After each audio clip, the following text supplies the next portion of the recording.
રાજકોટના જામકંડોરણામાં હની ટ્રેપ કરીને રૂપિયા પડાવતી એક ગેંગની ધરપકડ કરવામાં આવી છે. હની ટ્રેપમાં ફસાવી લૂંટ કરનારા 7 આરોપીઓની ધરપકડ કરાઈ છે. આરોપીઓએ ભોગ બનનાર પાસેથી 7.5 લાખ પડાવ્યા. 5 પુરુષ અને 2 મહિલાઓની ધરપકડ કરવામાં આવી છે. આ ટોળકીએ અન્ય લોકો પાસેથી પણ પૈસા પડાવ્યાની આશંકા છે. હની ટ્રેપમાં ફસાવીને રૂપિયા પડાવતી આ ગેંગના દરેક સભ્યો અલગ અલગ ટાસ્ક સાથે જોડાયેલા હતા, જેમાં પુરુષોનો નંબર મેળવીને તેમને સુમસામ જગ્યા પર બોલાવવામાં આવતા હતા.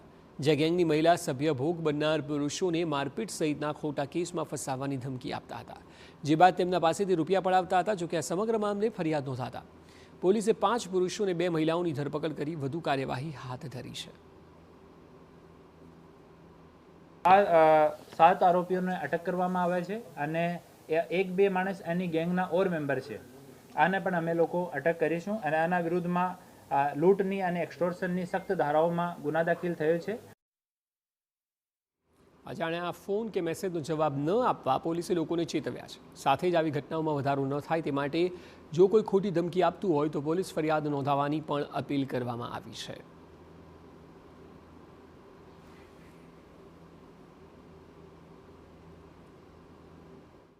હું જાહેર જનતાને અપીલ કરું છું કે એવો કોઈ બનાવ બને તો શરમાવાની ઝીઝકવાની જરૂર નથી. આપ લોકો અમારાથી કોન્ટેક્ટ કરો. આપની જો ઇજ્જત છે એનું અમે લોકો ધ્યાન રાખીશું અને આ એવા આરોપીઓ જો છે એ સામાજિક તત્વો છે એના વિરુદ્ધમાં સખ્ત કાર્યવાહી કરવા.